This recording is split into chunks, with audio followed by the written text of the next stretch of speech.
بسم اللہ الرحمن الرحیم. In the name of Allah, the Beneficent, the Merciful. نحمدہ و نصلی علی رسولہ الکریم، اما بعد، اعوذ باللہ من الشیطان الرجیم، بسم اللہ الرحمن الرحیم. رب اشرح لی صدری ویسر لی امری واحلل عقدۃ من لسانی یفقہوا قولی. سب دیکھنے اور سننے والوں کو السلام علیکم. امید ہے اللہ کے فضل و کرم سے آپ سب خیریت سے ہوں گے.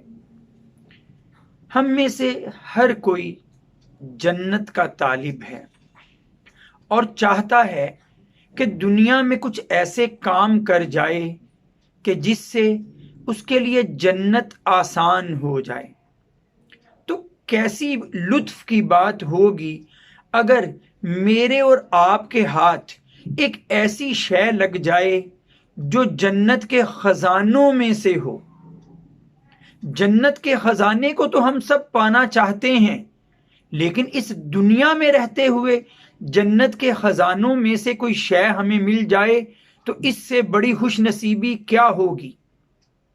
آج آپ کے سامنے جنت کے خزانوں میں سے ایک چیز ہی پیش کرنے جا رہا ہوں کہ نبی کریم صلی اللہ علیہ وسلم کی ایک حدیث مبارکہ جو کہ صحیح بخاری میں 6409 نمبر حدیث ہے، حضرت ابو موسیٰ اشعری رضی اللہ تعالی عنہ اس کے راوی ہیں. فرماتے ہیں کہ ایک بار نبی کریم صلی اللہ علیہ وسلم ایک درے میں داخل ہوئے اور آپ صلی اللہ علیہ وسلم نے فرمایا، حضرت ابو موسیٰ اشعری رضی اللہ تعالی عنہ کو مخاطب کرتے ہوئے، الا ادلک، کیا میں تمہیں بتا نہ دوں، الا کلمۃ من کنز الجنہ، جنت کے خزانوں میں سے ایک کلمہ، جنت کے خزانوں میں سے ایک بات تمہیں بتا نہ دوں. تو حضرت ابو موسیٰ اشعری رضی اللہ تعالیٰ عنہ فرماتے ہیں، قلت، میں نے کہا، بلا، کیوں نہیں، ضرور بتائیے. تو نبی کریم صلی اللہ علیہ وسلم نے فرمایا، لا حول ولا قوت الا باللہ. یہ کلمات سکھائے حضرت ابو موسیٰ اشعری رضی اللہ تعالی عنہ کو. تو کتنے سہل، کتنے آسان یہ کلمات ہیں، لا حول ولا قوت الا باللہ.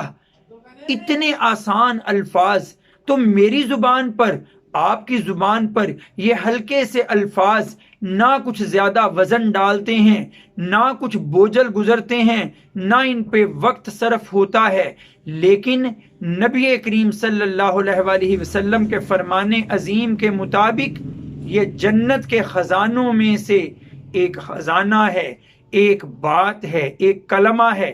تو اس کلمے کو، اس بات کو مجھے بھی اور آپ کو بھی یاد کرنا ہے تاکہ ہم جنت کے خزانوں کی اس چیز سے بھرپور استفادہ کر سکیں. وآخر دعوانا ان الحمد للہ رب العالمین. السلام علیکم.